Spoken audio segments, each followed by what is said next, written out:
Hello everybody, Captain Cope here. Just want to take a moment to show off this particularly annoying invasion. This new patch, I'm very happy with it overall. Some of my favorite weapons got buffed, a glitch that was in the game for way too long finally got patched. But this right here, this is a mistake in my opinion. I really don't think this weapon needed it. We're talking about the Death Ritual Spear and its Ash of War in particular. Got a pretty big buff. I've never used this weapon. I've seen plenty of videos of people use it. I've had it used on me. It seemed fine. Not the best, but it seemed like a fine weapon. Don't really think it needed this buff. I don't know what's going on over there at From Software. Someone who works in the development team has got to be a ganker. It's the only way decisions like this make sense. It's like, you know what this game needs? You know it doesn't have enough of? Really spammable Ashes of War that, just deny someone out of a whole area. That'd be perfect. That'd be good for the health of the game. What made them come to this conclusion that this was the Ash of War that needed a buff? Out of everything in the game, this was the one. Be as good in a one-on-one or a duel, but in an invasion setting, I'm sure it's useful, get people moving, but in a gank, this is really rough. So between this and this overleveled Phantom being able to spam Catch Flame on me, which deals huge chunks of my life, this is just a nightmare invasion. And what really makes it difficult is now that that Ash of War is buffed, if you want to be able to avoid its damage, you pretty much have to constantly be moving.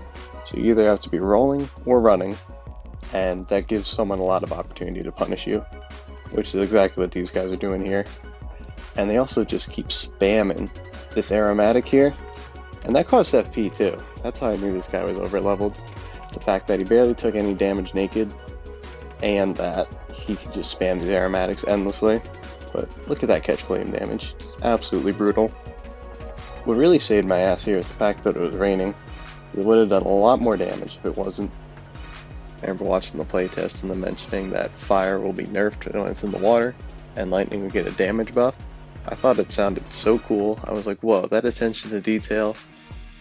I love that. That's a good thing.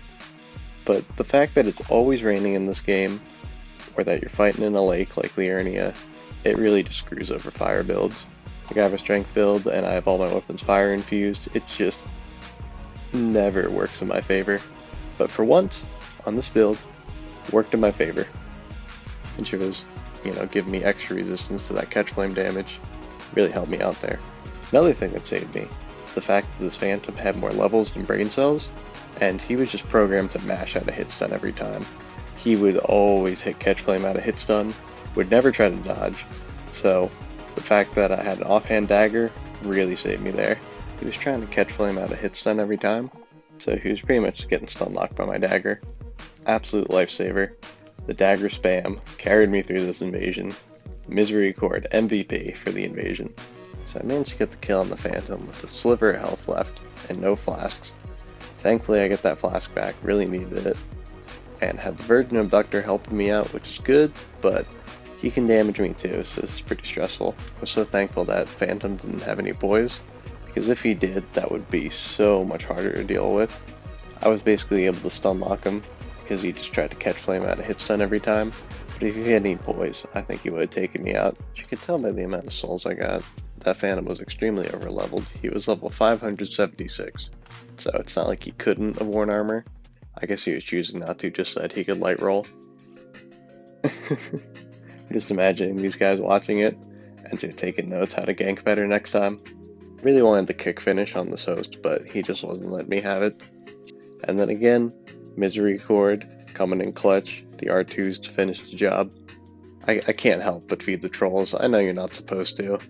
I know that's exactly what they want when they send you a message, but the bait's just too juicy. I can't resist. They sent me some bizarre hate mail, where basically they called me a dick for using endgame gear, despite me using an early game weapon, them using endgame gear. And he also called him, I don't know if he was calling himself on the spectrum, or if his friend was on the spectrum, but that was just kind of strange. I didn't really know how to respond to that, so I just stopped responding. He also lied about his level, which cracked me up. It's like he knew it was lame to be so overleveled, and just claimed he was level 150. But you could tell exactly what level someone is by punching in their souls to one of their soul level calculators. In some people's Twitch chats, I just use one of those. Anyways, hope you guys enjoyed this video. Take care.